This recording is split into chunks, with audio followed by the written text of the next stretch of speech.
All right, folks, with the advanced world of technology where texting is a preferred form of communication for some, there used to be a time when a handwritten note, you had to pick up one of these things. We'll explain what it is a little later on. Our Evanne Armour talks with an author about the value of the handwritten word. Our next guest uses her experience to help strengthen other people's relationships and help them create more happiness and joy in their everyday lives. We're really excited to have Dara Kurtz. She's an author and a blogger making her Virginia This Morning debut. Good morning. Hi, I'm so happy to be here. Thank you for having me.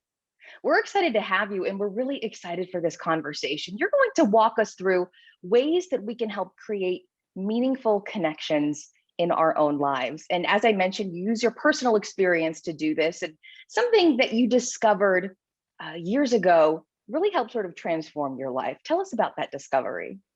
So 20 years after my mom passed away, I, thanks to a random sequence of events, found a Ziploc bag of letters in my house. And the letters were written when I was 9 years old and I first went to sleepaway camp until I graduated from college. And they were mostly written by my mom and my two grandmothers. And I was blown away when I found this bag of letters buried at the back of a drawer in my den. And I was just could not believe how much relevance and wisdom the letters contained. And it was an unbelievable discovery that changed my life.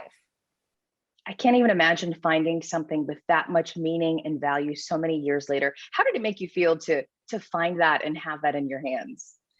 So when I opened the bag of letters, there were over 100 different letters, and I sat on the couch and started reading them, and then I couldn't stop. And I started crying what Oprah calls the ugly cry because, I felt like I was having a conversation with my mom, and it had been 20 years since she passed away. And reading these letters, I could feel her personality. I could hear her voice, and I also got a much needed dose of her wisdom. And I was just blown away by how relevant they were and how the wisdom was timeless. And it was just an incredible gift. And it really is proof of one of the things that we're going to be talking about today, and that is the power of the written word. In such a digital age, so many of us are shooting off texts or emails, but just putting pen to paper can have a really big impact. I love that you say that because yes, there's nothing like holding a letter that someone that you loved took the time to write, and just seeing her handwriting and my grandmother's handwriting. And a lot of the letters were written when my mom was raising her kids, which that was me and my brother. And I got to have sort of a little bit of a glimpse into who she was as she was raising her kids. And I never really got to know my mom from that perspective. And so it was just amazing to be able to hold the letter, see her personality. You just get a glimpse into her normal daily life. And there's nothing like that. We write texts to people and we have emails, but it's a completely different experience when you're holding a handwritten letter. It's like having a piece of her there with you so many years later. You say that there are 3 different types of letters. What are those 3 types of letters? I'm curious. So after I read all the letters, I dumped them all out on the table behind me, and I realized that there were really 3 different kinds of letters. There's the just because letter, which is what it sounds like. These are letters that were written because my mom just wanted to say hi. She was thinking about me, and she just was talking about what she was doing in her normal daily life. And the beauty of that letter is that I really got a glimpse into who she was and what she was going through, and there was no agenda. The next kind of letter is the special occasion letter. And those were letters that were written to me when I had a big birthday, when I turned 16, or when I graduated from college, when I got engaged, just, a special occasion. And so those letters have a little bit more intention in them. There was a little bit more thought. And then the last letter is a legacy letter.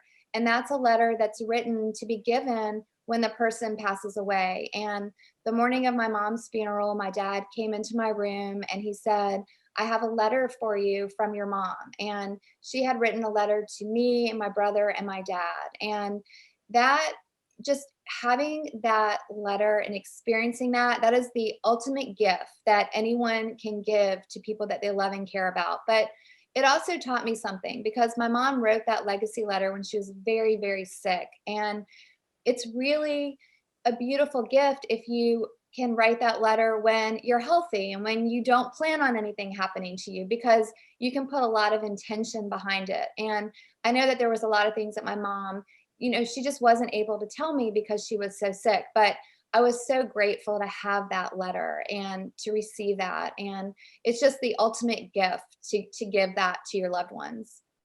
Such a special gift for you to have. Now, is this sort of a family tradition that you'd recommend other families maybe try out? Absolutely.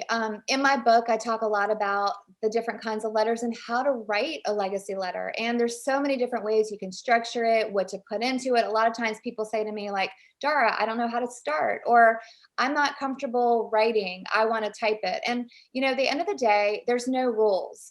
If you feel like you want to type a letter, then type the letter. I will say, print it out and give it to someone and put it in a special envelope, because a lot of times we email things and they get lost and we never have them. And so I would say with the legacy letter, especially, you want to put a lot of intention behind that, but it is an incredible gift. And I absolutely recommend that people think about doing this for their families.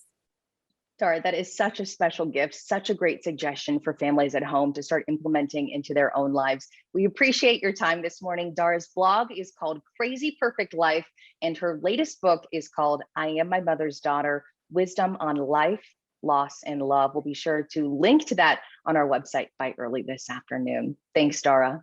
Thank you for having me.